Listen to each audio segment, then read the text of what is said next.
ये कहानी एक ऐसे ड्रग नशे के बारे में है जिसको लोग जब भी लेते हैं तो इस ड्रग का असर कुछ लोगों के जिस्म में होता है और कुछ के नहीं, और इस ड्रग को लेकर लोग वैम्पायर्स में बदल जाते हैं। कहानी के शुरू में हम दो दोस्तों को देखते हैं जो गाड़ी में बैठे मजे करते हुए जा रहे थे। जिनमें से लड़का जिसका नाम रॉबिन था वो आंखें बंद करके पहाड़ी रास्ते पर गाड़ी को चला रहा था। शुरू में रॉबिन की दोस्त जिसका नाम मीरता था उसको सब कुछ बहुत अच्छा लग रहा था, पर रॉबिन जब गाड़ी को और तेज चलाता है तो मीरता अब डरने लगती है। पर तभी मीरता अपने सामने एक ट्रक आता हुआ देखती है और अपने दोस्त को गाड़ी दूसरी साइड पर करने का बोलती है। पर रॉबिन जब बिल्कुल उस ट्रक के पास आ गया था तो अपनी गाड़ी को अचानक से दूसरी साइड पर मोड़ता है। अब ये एक माइन एक कान में आ गए थे। गाड़ी से निकलकर मीरता रॉबिन पर गुस्सा होती है और कहती है कि तुम पागल हो, अभी मैं मरना नहीं चाहती। पर रॉबिन जब मीरता को प्यार से मनाता है तो वो मान जाती है। हमें पता चलता है कि रॉबिन ड्रग्स लेता था,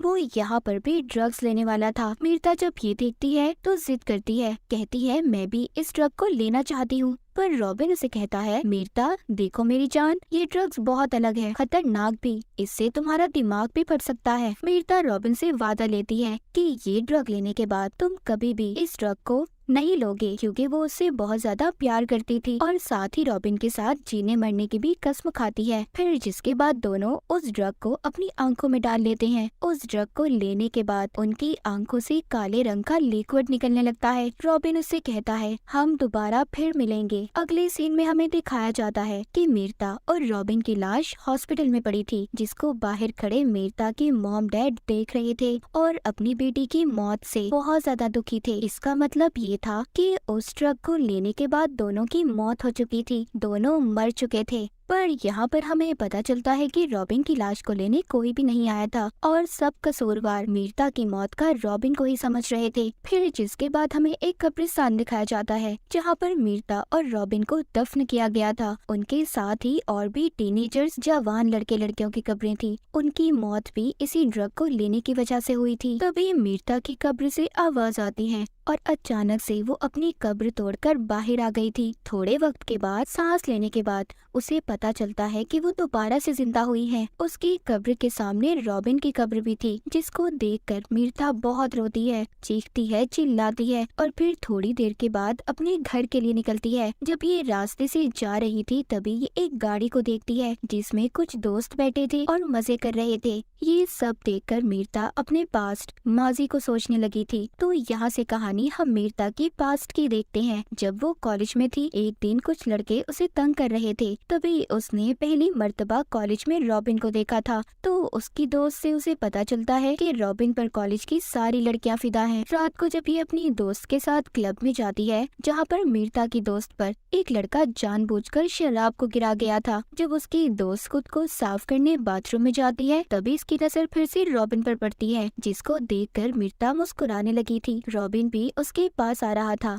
जिसे देखकर मीरता भागने लगती है और ये उसको गोद में उठाकर क्लब में लाकर डांस करने लगता है। एक दिन रॉबिन जब इसको रात को घर छोड़ने गया था तो यहाँ पर वो इसके घर जाने की जिद कर रहा था, पर मीरता कहती है देखो बात को समझो, मेरे मॉम डैड घर पर है। रॉबिन भी सब समझकर मीरता को प्यार से देखता हुआ चला जाता है और मीरता झाड़ियों से होते हुए अपने घर में आ गई थी। अब सीन दोबारा से प्रेजेंट यानी के मौजूदा वक्त में आता है। मीरता अपने ख्यालों से बाहर आ चुकी थी, वो उन्हीं झाड़ियों से होते हुए वापस से अपने घर में आ गई थी। मीरता अपने घर आकर फ्रिज से कुछ निकाल कर खाती है, फिर अपने मॉम डैड को देखने जाती है जो अपने कमरे में सो रहे थे। जब ये अपने कमरे में जा रही थी तो इसकी मॉम की अचानक से आँख खुल जाती है। वो जब अपनी बेटी को देखती है तो मीरता के पीछे पीछे आने लगती है, पर मीरता अपनी मॉम को देखकर दरवाजा बंद कर देती है। उसकी मॉम जब दरवाजा खोलने का कहती है तो अपनी मॉम को ऐसा कहते हुए देख वो दरवाजा खोल देती है। उसकी मॉम जब उसको हाथ लगा रही थी तो उनको उसका जिस्म बिल्कुल ठंडा लग रहा था।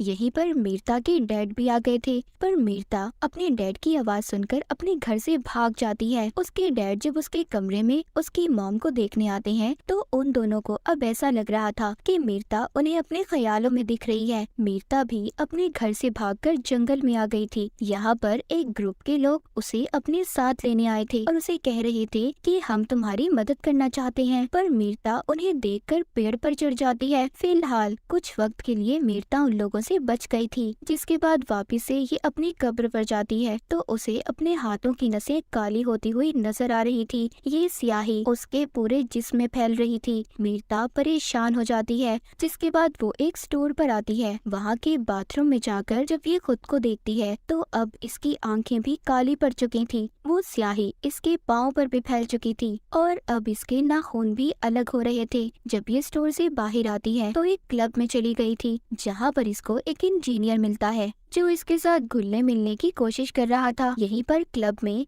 ये रॉबिन के दोस्त को भी देखती है। अब ये उससे बचने के लिए ये उस इंजीनियर का सहारा लेकर क्लब से बाहर आ गई थी। उधर दूसरी तरफ मीरता की मॉम जो अपनी बेटी की मौत के सदमे में थी, तभी उनके घर पर एक आदमी आता है जो बताता है कि आपकी बेटी मीरता जिंदा है, वो वापिस आ चुकी है। और मौत से जागने के बाद वापिस से लोग सबसे पहले अपने घर में ही आते हैं। ये आदमी दरअसल उन्हीं लोगों का लीडर था जिनको हमने देखा जो मीरता को जंगल में भी ढूंढ रहे थे। मीरता के डैड उस लीडर से कहते हैं कि प्लीज हमें और परेशानी मत दें, हम आगे ही बहुत ज्यादा परेशान हैं। मेरी बीवी की तबीयत ठीक नहीं है। वो लीडर जाता हुआ मीरता के डैड से कहता है, अभी तो मैं जा रहा हूँ, पर हाँ मेरी बात याद रखिएगा, अगर मीरता वापस घर आई तो इस बार उसे अपनी बेटी समझने की गलती मत करिएगा, क्योंकि वो अब बदल चुकी है। उस आदमी ने मीरता के बारे में ऐसा क्यों कहा था, ये हमें आगे कहानी में पता चलेगा। उधर मीरता उस इंजीनियर को लेकर उसी जगह पर आ गई थी जहाँ पर ये रॉबिन के साथ आई थी।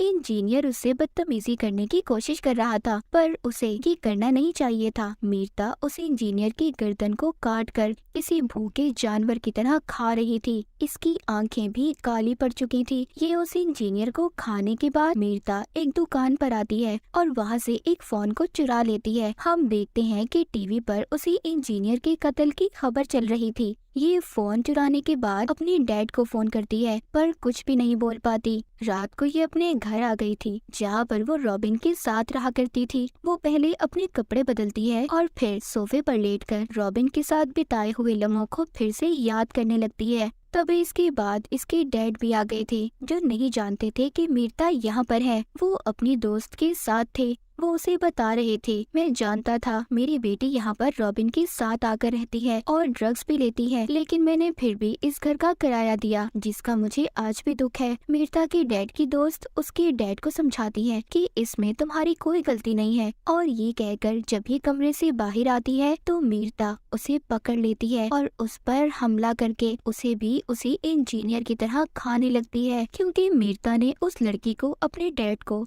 फड़काते हुए सुना था। इसका मतलब ये था कि मीरता अब एक वैम्पायर बन चुकी थी और ये सब सिर्फ उसी ड्रग की वजह से था जो रॉबिन ने इसे दिया था। खैर यहाँ पर जब इसके डैड आवाज को सुनते हैं तो आकर देखते हैं मीरता खून से भरी हुई थी। ये उसे देखकर परेशान हो गए थे। तभी इधर कुछ लोग आते हैं जो मीरता को पहले भी पकड़ना चाहते थे। ये यहाँ पर आकर गोलियां चला रहे थे, पर मीरता को इनकी गोलियों का कोई असर नहीं होता। पर बेचारे उन गोलियों की वजह से इसके डैड मारे जाते हैं। ये खिड़की से कूद गई थी। नीचे भी उस ग्रुप के लोग थे जो इस पर लगातार गोलियां चला रहे थे, पर इस पर उनका कोई असर नहीं होता। ये भाग रही थी। तभी वहाँ पर एक औरत आती है जो मीरता को अपनी बाइक पर बिठाकर ले जाती है। ये औरत इसको अपने घर लाकर इसके जिस्म से गोलियां निकालती है और बताती है कि वो लोग एक ऐसे ग्रुप से हैं जो हम जैसे खतरनाक लोगों को मारते हैं और इस काम में इनका साथ गवर्नमेंट भी देती है। उधर वो लोग मीरता के डैड और उनके दोस्त की लाश को ले जा रहे थे। वो औरत मीरता को बताती है कि तुम ओवर डेड हो, यानी कि मौत के बाद दोबारा से जिंदा हुई हो। वो लोग हम जैसे लोगों को ओवर डेड बुलाते हैं। वो बताती है कि मौत के बाद जो भी लोग दोबारा जिंदा होते हैं वो अपने साथ खतरा लाते हैं जो बाकी लोगों के लिए खतरनाक होता है। वो औरत उससे बातें करने के बाद रात में उसे एक आदमी का शिकार सिखाती है कि कैसे अपने शिकार को पकड़ना है और खाना है। ये दोनों उस आदमी को खाने के बाद शहर से बाहर जा रही थी। ये औरत मीरता को अपने खुफिया बेस पर ले जाना चाहती थी, पर मीरता नहीं चाहती। वो कहती है मैं रॉबिन के बगैर कहीं पर भी नहीं जाऊंगी, और ये कहकर चलती गाड़ी से कूद जाती है, क्योंकि अब उसको मौत का डर भी नहीं था। उसे पता चल चुका था कि वो अब नहीं मर सकती। जिसके बाद ये दोबारा से कब्रिस्तान आती है जहाँ पर रॉबिन का दोस्त उसकी कब्र पर बैठा रो रहा था। जब वो मीरता को देखता है तो हैरान हो जाता है। ये अब मीरता को अपने घर ले आया था। उसको बताता है कि मुझे रॉबिन ने बताया था कि उसे किसी जानवर ने काट लिया है। अब जब बातों बातों में ये मीरता के साथ डांस कर रहा था तो तभी मीरता की आंखें काली पड़ चुकी थी। वो वैम्पायर में बदल जाती है। जब रॉबिन का दोस्त ये देखता है तो अपना गला काट कर कहता है, मुझे भी वैम्पायर बना दो। पर मीरता तो उल्टा उसकी गर्दन से निकलता हुआ खून पीने लगती है। उधर वो औरत जिसने मीरता को बचाया था जब अपने घर जाती है तो उधर उसी ग्रुप के लोग थे जिनमें से 2 को तो वो औरत मार देती है। पर उधर इनका लीडर भी था। ये उस औरत को बिजली के झटके देकर अपने साथ ले आए थे। जब मीरता कब्रिस्तान में दोबारा से जाकर रॉबिन की कब्र को देखती है तो उधर कोई भी नहीं था। पर उसके पीछे उसी ग्रुप का आदमी इसे भी बिजली का झटका देकर साथ ले जाता है। जब मीरता को होश आता है तो वो खुद को जंजीरों में ग्रुप के लीडर के सामने कैद पाती है। मीरता लीडर से कहती है कि मुझे मार दो, जिस पर वो कहता है कि तुम इतनी आसानी से कहाँ मरने वाली हो। तुम्हें मारने के लिए हमें बहुत कुछ करना पड़ेगा क्योंकि तुम बहुत ज्यादा ताकतवर हो और तुम तो हमारे खास आदमी की अमानत हो जो कोई और नहीं बल्कि रॉबिन था। इसका मतलब ये था कि रॉबिन अभी भी जिंदा था, वो कभी मरा ही नहीं था। रॉबिन आकर मीरता को जंजीरों से आजाद करवाता है और उसे अपने साथ एक कमरे में ले आया था जहाँ पर अब रॉबिन उसको कहानी बताता है कि मैंने एक ओवरडेड को अपनी आंखों के सामने अपने दोस्त को खाते देखा था और उसी दिन मैंने इस ग्रुप से मिलने का फैसला किया कि मैं इनके साथ मिलकर ओवरडेड लोगों को पकड़ूंगा, उन्हें मारूंगा। तभी मैंने तुम्हारे साथ उस ड्रग को लिया था और मैंने इसीलिए तुम्हें भी ओवरडेड में बदल दिया ताकि हम दोनों मिलकर इनका साथ दे सकें। सब सुनने के बाद वो अपनी मौत का कसूरवार रॉबिन को मानती है। उसने उसकी पूरी जिंदगी को बदल दिया था। एक आम इंसान से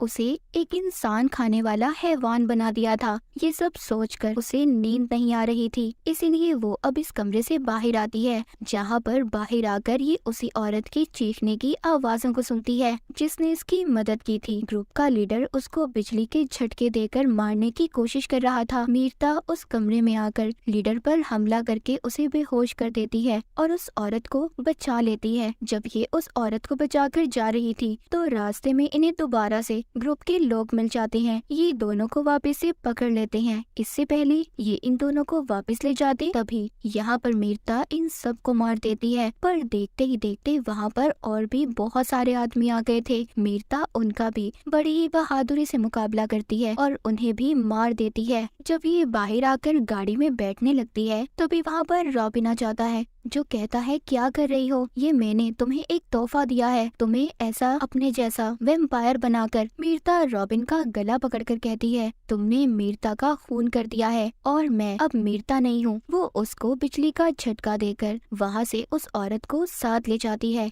कहानी के आखिर में हम देखते हैं कि वो औरत मीरता को सिखा रही थी कि कैसे उसे अपने शिकार को पकड़ना है। मीरता को देखते हैं जिसे देखकर ऐसा लग रहा था कि अब वो बिल्कुल तैयार है और इसी के साथ ये कहानी यहीं पर खत्म हो जाती है।